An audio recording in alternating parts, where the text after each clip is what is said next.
What is up, Teach Better family? I am Jeff. That is Mr. Joshua, _Stamper. This is your Administrator Mastermind Recap for, what is it, Tuesday, August 29th, 2023. Josh, what's going on, brother? Hey, it's great to see you. It's good to see you. Connected in a while? I feel like we haven't done like a video and stuff like that. I mean, we connect every week, but that's different because we're like head down doing work stuff. But like, right. I've done some of the morning shows with Ray. Yep. And with Katie.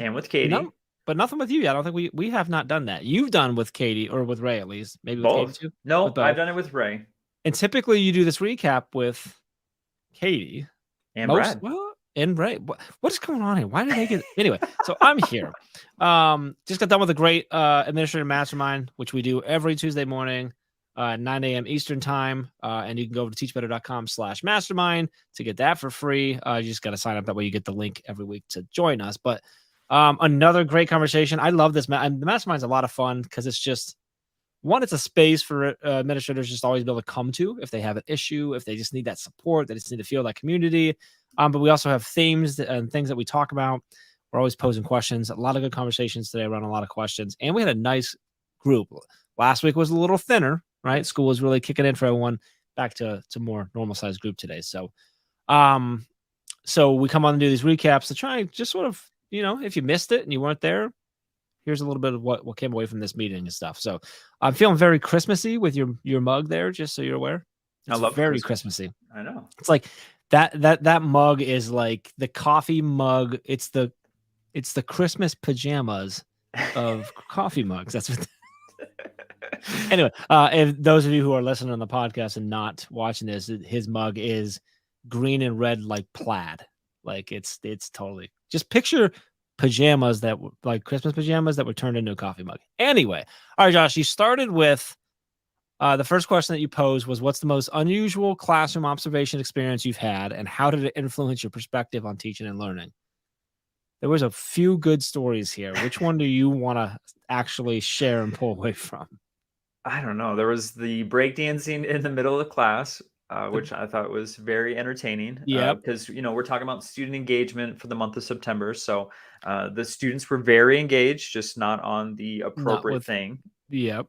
And then we also had the science experiment go wrong where the kid was thirsty, decided to grab the beaker of chemicals and drink it was of alcohol, right? Of alcohol, and just pound it. Had to go. So let's focus on that one, because there was a we'll call it positive, a takeaway from that, where the teacher flipped it into a conversation around safety, being aware of where you're at. When you're in a science lab, you need to assume that you don't know what anything is, so things need to be labeled. You need to have conversations. You need to ask. You shouldn't just pick up a liquid and drink it. So I think there was that particular thing. So.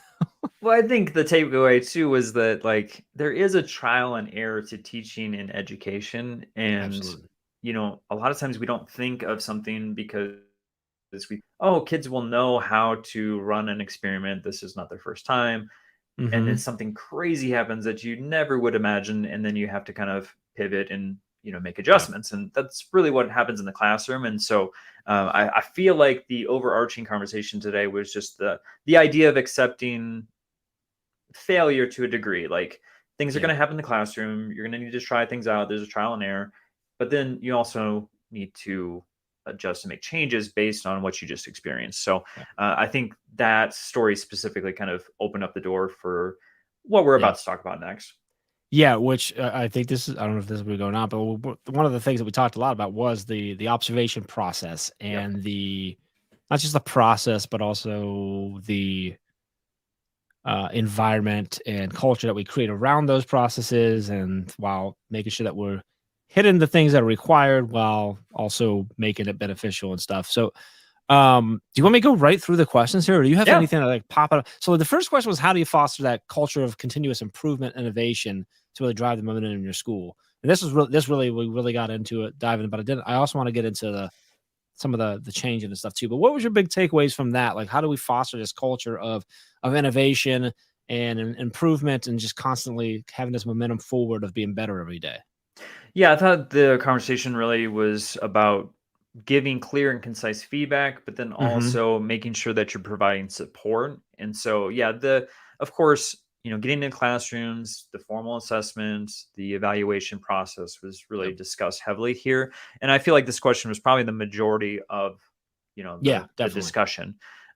So I think them understanding that we need to get in classrooms, we need to be creative in that process, but then also finding ways to give informal feedback, not just something where we're coming in with a device, we're sitting down, we're making it maybe more of a high stakes environment for the teacher. And then there's a time and place for that because there's state standards and things that we have to do as administrators, but we need to make sure that we're being present and giving as much feedback, like real actionable items as possible, instead of just making it like a checklist item of coming in and Yeah, it was has to be perfect. making it completing what you need to complete as an administrator and check those boxes, but making the actual experiments or the experience and the culture around that about the growth opportunities and the being better for students versus we have to do this. It's well, we have to do this, so let's utilize it to the best of our abilities to actually be positive. And like one of them was, I can't remember. We're not talking about who talked about, but we talked about allowing teachers to make those mistakes without punishment, but rather utilizing that as an opportunity to learn and grow together, have conversations together, and really like sort of maybe an opportunity to try something new, to take on something that's what I mean, versus this becoming this, like you said, high stakes, stressful, concerned experience. It becomes an opportunity for growth instead. Yeah, so a lot of administrators shared about new initiatives that they got going on, either with teaching strategies like project-based learning, or maybe it's assessment with standards-based grading, or even just new curriculum and resources. So there's a lot of things that are going on that are brand new to teachers. And so to come in and to expect it to just be flawless from day one, I mean, that's not reality. Not realistic. Yeah. No. So as an administrator, we need to make sure that we're supporting it as best as possible. I also want to mention that one district has kind of this philosophy of keep it, dump it, tweak it in their meetings. And I love that because they understand that things are going to go awry in the school, in the classroom. So let's not hide from it, right? Let's bring it to the table, and then let's change course a little bit, because we can always make adjustments. We can always be better. So, let's have that conversation. Let's designate a certain amount of time to come in. And then, because let's be honest, Jeff, unfortunately, sometimes pride, it gets in the way, and we would just want to push through an initiative, even if it's going terribly wrong. And we just can't do that. So, to have something like this where it's a keep it, dump it, tweak it, brings it to the forefront of like, what is going well, what's not. And if it's not going well, how can we make it better? Yeah. And speaking of like tweaking and changing, one of the things we talked about, one of the questions that we posed was, how are you changing the evaluation process and observations to provide the best feedback to your teachers? So some of the takeaways from that. Yeah. So I think it was obvious that the evaluation process definitely has its flaws. And when we're talking about like, just the grades that have to go with it, as far as, excellent and whatnot, and how hard it is for a teacher to get that excellent rating on an evaluation. So, what are some other ways that we can coach and provide feedback to the teacher, not just utilizing the assessment process? Because if we only rely on that, there's obviously going to be a lot of things missed within the classroom, because it's not a true reflection of what's going on every single day in the classroom. So some of the things that were brought up were, coaching opportunities where we're actually, scheduling time with the teacher one-on-one to have, again, it could be formal, but mostly informal conversations about what's going on in the classroom. And then another option was peer feedback. And the peer not one, everyone's, I thought this was brilliant.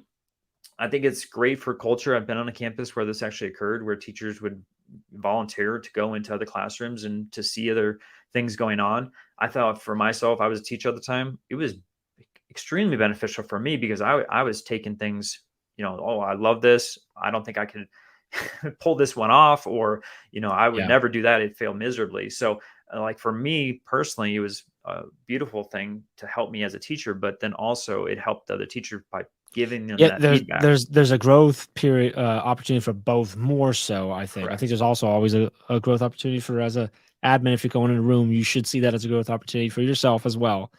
But I think more direct and easy to see and clear is that the growth opportunity, to your point, is if we're peers and I'm observing, not only am I providing hopefully feedback to you, but I'm going to take notes. I'm grabbing things too, and hopefully we're having a conversation around it.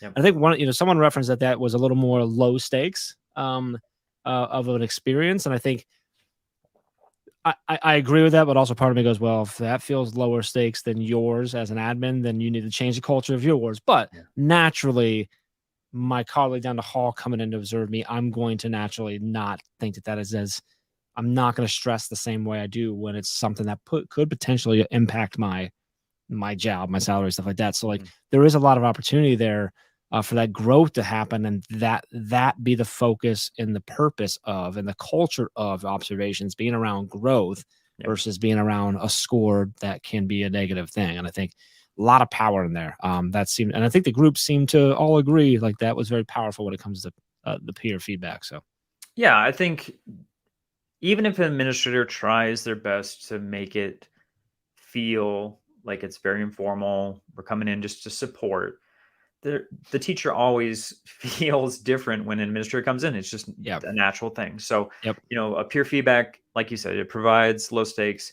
Hopefully, maybe the feedback is taken a little bit differently because it's not a part of an evaluation process. So I thought that was a beautiful thing. I think it's a culture piece too. I think it helps the culture of your school. Agreed. Because it is about everyone helping others and to be their best version of themselves. So if you can pull that off within your campus, every campus is different, but I think that's a beautiful strategy. Well, and it's about the culture, because it's not only lower stakes, not only a growth opportunity for both, but it's an opportunity for colleagues to maybe actually communicate with each other and not just be Jeff from down the hall, but now we're actually supporting each other. We're learning a little bit about each other. We're hopefully then feeling more connected and closer. And now we're becoming a resource for each other outside of this, I don't want to say mandated, but this like organized time, right? Versus just becoming now a resource that like, hey, like when Josh came in and observed me, like we had a good conversation. He had some great ideas. So now when I'm struggling, Josh is now another place I can go for help, for support, for venting, for whatever. And I think, to your point, like the culture around that there's a lot of strength there. So love it. Okay. Awesome. So join us every Tuesday, 9 a.m. Eastern time. It's free. Go to teachbetter.com/mastermind.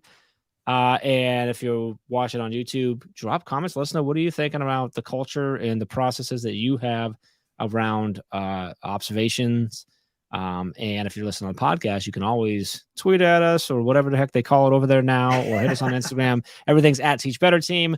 We'd love to hear from you. And if you go to teachbetter.com/mastermind, join us on Tuesdays.